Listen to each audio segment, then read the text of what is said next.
Welcome along to Property Tribes TV on location at the Property Business Show at Excel in London. And I'm joined now by Mark Alexander. So welcome, Mark. Hi, Vanessa. How are you doing? Excellent, thank you. Now you're fresh out of your debate, which was the great PRS licensing debate. Absolutely, with Arla, the Property Ombudsman, the Mayor of Newham, who was very controversial, and also one other who I've forgotten, I do apologise. So some quite heavy hitters. They were all heavy hitters, and apologies to the one that I've forgotten. Now obviously this is so topical at the moment. What was the consensus of opinion in the room? What was on people's minds?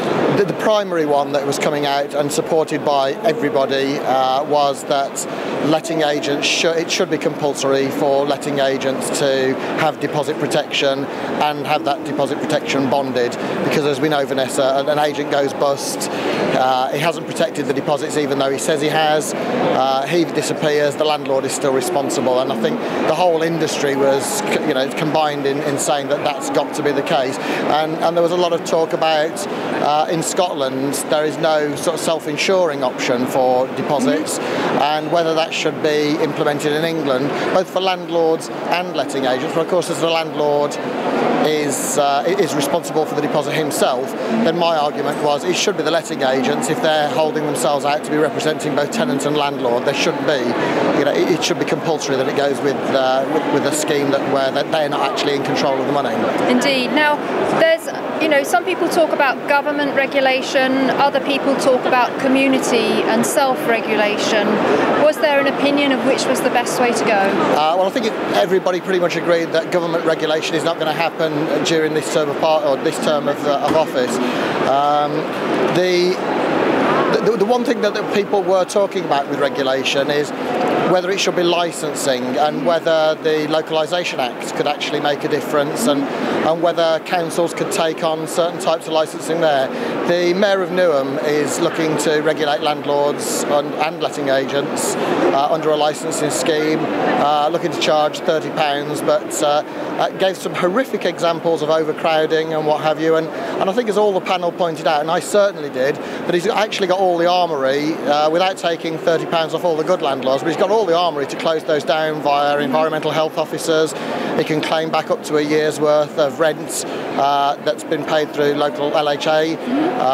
He can fine them for having an illegal HMO, and in some cases the landlords are not necessarily aware, so it's not the landlord that's the crook, it's the tenant that's the crook. And if a landlord goes to an EHO, an environmental health officer, and says, please close down my property, that's going to be a very quick way of getting rid of all those tenants rather than going through 8 months of court. So yeah, there was lots of really good examples, quite a lively debate, not quite as well attended as I'd hoped. There was about 50 out of 85, but yeah, certainly a very high-powered one.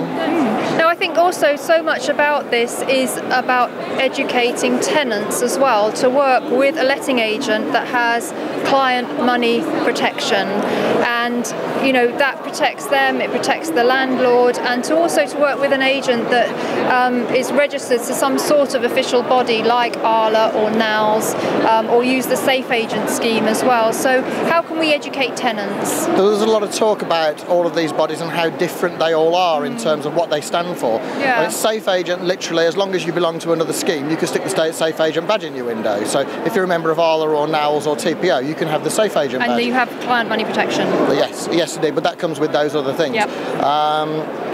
But they all offer different types of client money protection. It's not all the same, and there was a lot of talk about confusion, because some will just put their local letting agents will put a local landlords association badge on, and to a tenant, how would you know that isn't a local landlord association is a reputable body, but actually it gives no protection to a tenant consumer. So there was a lot of talk about how does the industry actually get tenants to recognise what the proper regulatory framework is, and of course there isn't one. Yes, and that's where the confusion comes. Indeed. So I think watch this space. There's Absolutely. more to come. I don't think there's going to be a lot happening on regulation, but I think licensing and utilisation of the Localisation Act is going to be a thing to watch out for. Okay, well thanks very much for talking to us, Mark. Thank you very much. That's Mark Alexander, landlord, and also of course founder of Property 118, who's been on the debate here at the Property Business Show at Excel. Thank you for watching. Thank you.